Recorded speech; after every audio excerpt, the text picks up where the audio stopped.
Hey everybody, welcome back to another Judgment commentary of Jujutsu Kaisen, but today going to be checking out episode 13.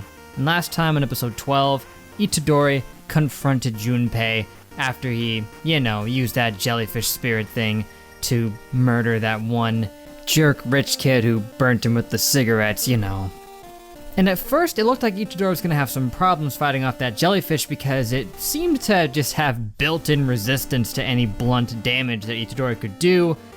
But thanks to Junpei's inexperience in commanding such power, he was quickly overwhelmed by Itadori's might.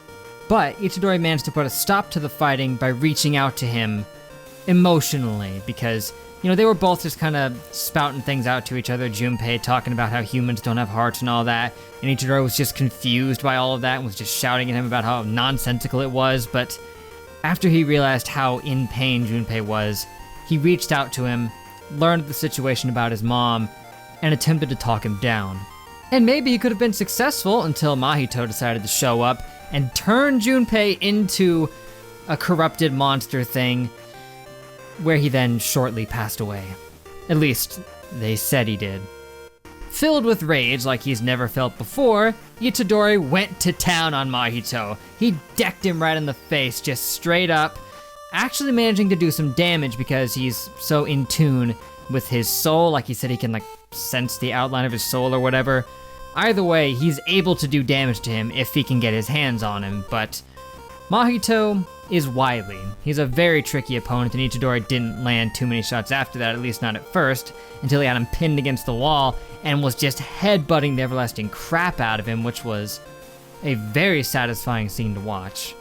But of course, being up close and personal with Mahito is not a good idea because he laid his hand on him and tried to mess with Itadori's soul, which actually turned out to be an even worse idea because Itadori's soul is connected with Sukuna's soul, and when you try to mess with Sukuna's soul, it's not gonna end well for you. Sukuna gave him a pass because, they shared a nice laugh a few minutes earlier, but he said that if you were to touch him again, well, you can imagine. So, since Mahito's main ability is useless against Itadori, and the fact that Nanami just showed up, looks like the tables are about to be turned here, so without further ado, okay, got it.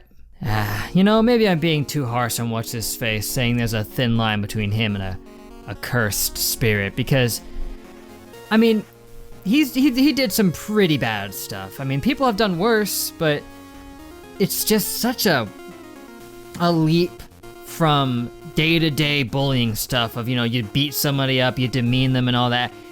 He permanently scarred him with cigarettes to the face. At first I thought he might have just like lightly burned him with them, but he was, given those scars, he was pressing them into his forehead, which is just psychotic. That is not just that I have home problems and I'm taking it out on people.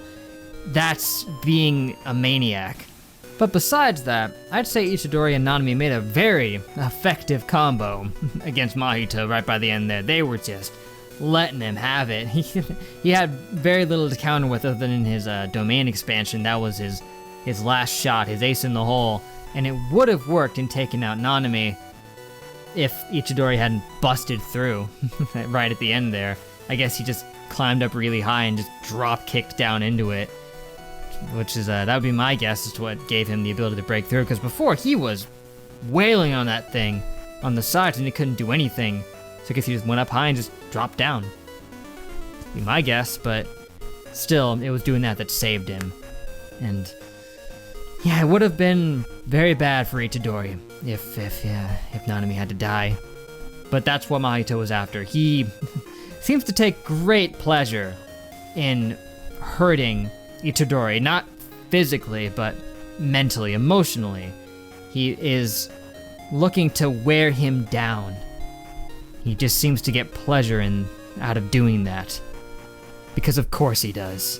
And his little blow-up doll routine at the end was merely a distraction. He left himself wide open as a very clear target so that he would give everything he's got, just punching him in the gut, but it was just a trick. He just popped himself and then slipped away down the sewers like Chaos Zero, man. He'll be back. But by the time he is, I figure Itadori will be ready for him. But anyway, I guess that's gonna be it for now, guys. But thank you for watching. Make sure to leave a like and a comment if you enjoyed, and be sure to subscribe to stay updated on more. Next time we got episode 14, which was a mouthful of a title. I don't think I can fit that in a YouTube title bar, so I'll do what I can with that. Maybe I just won't have it. It doesn't really matter, but it's yeah, interesting. I'm guessing it's we're going to be starting that tournament arc they mentioned between the schools, which should be cool. We'll get to see some skills and techniques on display from these new students. It looked like there were some interesting designs on display when it came to them with this Group Zero, whatever. So we'll see how that goes, but these last 2 episodes rocked. It showed Mahito in peak form, you know, getting enjoyment out of the fights here and out of the potential of messing with Itadori.